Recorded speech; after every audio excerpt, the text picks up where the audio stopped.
Hey, I'm Hunt, and this is Hunt on LSU, your channel for LSU Fighting Tiger football talk. Enjoy the video. We want you to leave a comment below, hit that like button, and subscribe right below the video. Enjoy. We want to spend some time on football here. Mark Schlabach, senior writer over at ESPN, put together a way too early college football top 25 for next year. And your Fighting Tigers of LSU checking in close to where they finished things up this past year, and that is at number 12. The winter update from Schlabach said, no question, LSU will miss the Heisman Trophy winning quarterback Jaden Daniels and a pair of 1,000-yard receivers in Malik Nabers and Brian Thomas, obviously. Mike Denbrock returning to Notre Dame doesn't help either, but at least the Tigers have an heir-apparent quarterback waiting in Garrett Nussmeier. He was the MVP of the ReliaQuest Bowl after passing for 395 yards with 3 scores in a win over Wisconsin. Transfer C.J. Daniels from Liberty and Xavier Thomas from Mississippi State are proven receivers. Brian Kelly took big steps toward fixing a woeful defense by cleaning house on his staff. Plucking Baker, meaning Blake Baker from Missouri, was a great move. Tigers added 3 players from the portal: cornerback Jair Brown from Ohio State, safety Austin Osbury from Auburn, and Jordan Gilbert from Texas A&M to help a surprisingly porous secondary. Nothing earth-shattering there, but it just drives home the fact that it's an odd situation to be in where you lose the most high-profile offense in college football. I think that's fair to say, with the Heisman Trophy winner and 2 guys that might go in the first round, one that led the country in touchdowns and the other one that was second by a vote in the Biletnikoff. Like, that is as high-profile an offensive trio as there was in college football last year. And even so, losing those 3 players, most people feel fine about LSU's offense. Now, I expect LSU fans to feel fine about LSU's offense because that's just the way that we operate. You look at the sunny side. I talk all the time about my college football calendar, and by the time you get to August, everybody's ramped their expectations into overdrive, and everybody feels like their team is 2 or 3 wins better than they probably are. That's just the way it goes. But it's not just LSU fans that feel like LSU's offense is going to be fine. It's people nationally, because Garrett Nussmeier played very, very well in the bowl game, and you just feel like LSU's going to have really talented wide receivers. They pulled 2 proven ones out of the transfer portal, and you've got some young guys ready to roll with an offensive line that is just about returning intact. Feel great about LSU's tight ends, and they'll figure out running back as well from the amount of talent they've got.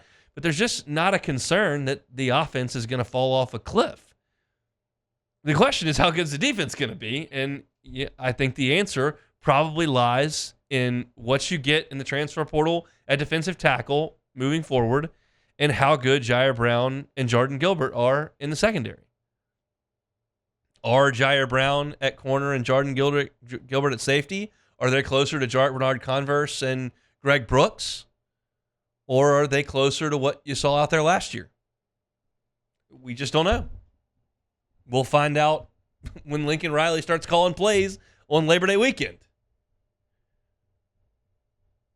But it's just, when you think of a team losing, it's just high-profile players on one side of the ball, you think the questions would be there, and they're not. The questions lie with the defense and just how good they can be. And LSU comes in at 12th in this ranking. I was curious to see where Alabama would show up in this ranking, and it's further down than you ever see them or have for 17 years.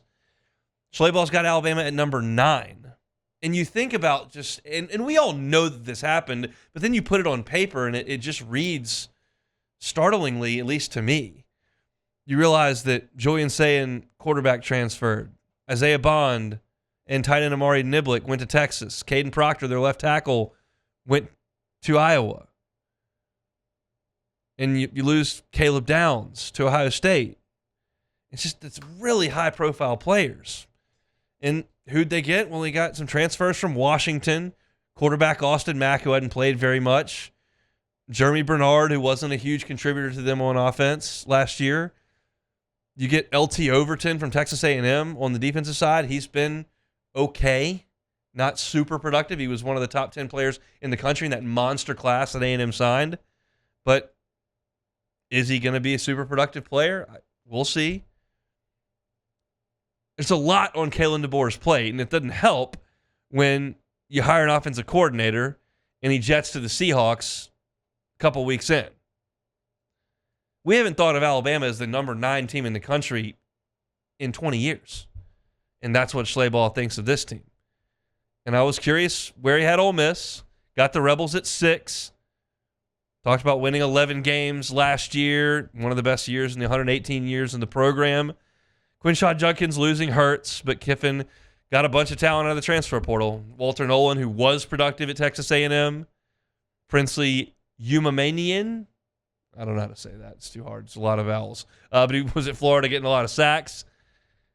Talking about starters at Washington, Julius Buelow and Nate Kalepo on the offensive line. And you bring back Jackson Dart. They're going to be the darlings come July. When everybody migrates over to media days, I don't even know where it is. I don't know if it's back in Hoover, in Atlanta, Nashville, I'm not sure. But wherever they go and do all the media day stuff for 4 days this summer, Ole Miss will be the talk of the town. Lane Kiffin's already tweeting out rat poison and all this.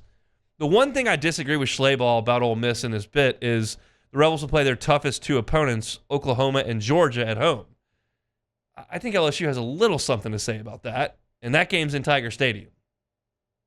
I can already kind of feel the anticipation for that game because if you look at Ole Miss's schedule, they open with Furman, and then they've got Middle Tennessee, and then they're at Wake, and then they got Georgia Southern. Those are their 4 non-conference games, and I think they're going to win them all. Sam Hartman is not at Wake Forest. I don't think that they're going to be great. Then you've got a Kentucky coming to Vaught-Hemingway, and I think that Ole Miss will win that game. And then they're at South Carolina, who does not have Spencer Rattler. What is South Carolina? I don't know. Their over-under in Vegas is low.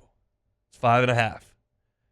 So if Ole Miss can win that road game, they will come to Tiger Stadium 6-0 and ranked probably in the top 5. Now LSU's got to hold up its end of the bargain, and it's a difficult early season schedule for LSU in terms of name brands. You've got USC, then you play Nicholls at home, then you're at South Carolina, then you got UCLA, and then there's South Alabama. Again, at South Carolina for LSU and Ole Miss, do they win both of those games? I tend to think that LSU and Ole Miss can go there and win. Can LSU beat USC? We'll see. They've started the last 4 years 0-1, but that could very well be number 7 versus number 4 in the country. That could very well be a college game day game. That could be one of the biggest games early in college football. Now, what Ole Miss ends up being and what LSU ends up being is not really relevant to this discussion. We're just talking about the stage for that game. It could be absolutely massive. He does have Georgia as the number 1 team in this way too early top 25. That's not surprising. They've stocked the shelves as well as anybody in Athens.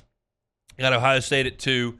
Oregon, interestingly, at 3 because you've got Bo Nix moving on, but Dylan Gabriel comes back in. Then you got Texas at 4, Notre Dame at 5. I mentioned Ole Miss at 6, Missouri at 7, Penn State at 8, Alabama at 9, Utah at 10, Arizona at 11, and LSU coming in at 12. Defending national champions right behind LSU at 13. You're going to see a lot of Michigan Wolverines drafted coming in this coming draft. They're going to be all over the place. Without Jim Harbaugh, reasonable to think they may take a bit of a step back. Hey, thanks for watching Hunt on LSU. Before you get out of here, do us a couple of favors. Hit that like button, leave your comments below, and subscribe to the channel for all your Fighting Tiger football talk. See you next time.